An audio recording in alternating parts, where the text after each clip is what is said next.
Si è svolto stamani presso il Centro di Educazione Ambientale di Siculiana Marina un convegno sul tema articolo 9 della Costituzione italiana tra tutela del paesaggio, promozione della cultura attraverso l'educazione alla legalità. Diversi e tanti qualificati relatori che hanno arricchito la mattinata, che ha visto il coinvolgimento di diversi alunni di istituti scolastici della nostra provincia. Tra gli intervenuti quello di Fabio Galluzzo, presidente di Mare Vivo Sicilia, Nellina Librici, dirigente scolastica dell'Istituto Quasimodo di Agrigento, il presidente della Commissione Antimafia regionale onorevole Cracolici, il sindaco di Siculiana Giuseppe Zambito. Al termine dell'evento anche la liberazione di una tartaruga della specie caretta caretta da parte dell'Istituto Zooprofilattico Sperimentale della Sicilia. Il messaggio è sempre quello, cercare di mantenere questo pianeta sempre più pulito, sempre più sostenibile. Oggi abbiamo qua il piacere di avere le istituzioni tutte al completo, una scuola di Milano, una scuola di Agrigento, che grazie a questo gemellaggio stiamo affrontando 3 temi importanti che sono appunto ambiente, cultura e legalità. Infatti ci troviamo in questo bene confiscato da cui partiranno da adesso numerose iniziative per i prossimi anni. È un'attività che si svolge già dall'anno scorso, diciamo che questo è una ripetizione di un incontro che è avvenuto già lo scorso anno, però con piacere abbiamo voluto organizzare quest'altra giornata che è dedicata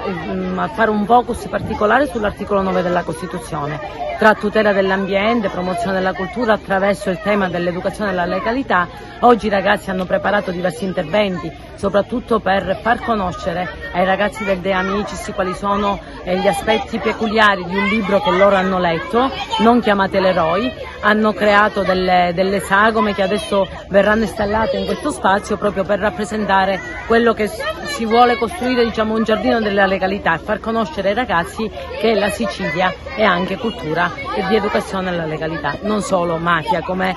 comunemente purtroppo viene ripetuto parecchie volte. Qui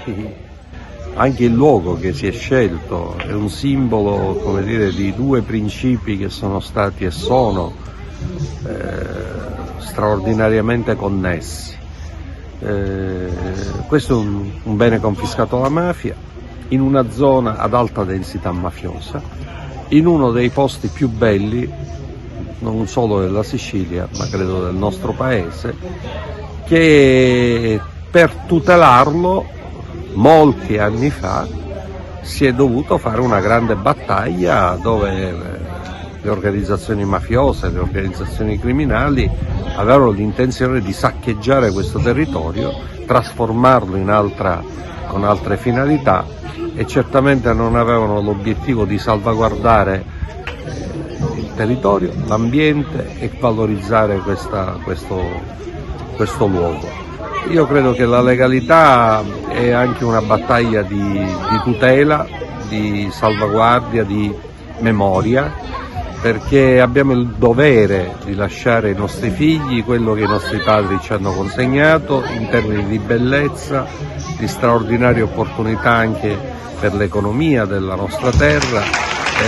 perché la cultura e l'ambiente possono creare tanta ricchezza. Si tratta di convogliarla con intelligenza e con rispetto delle persone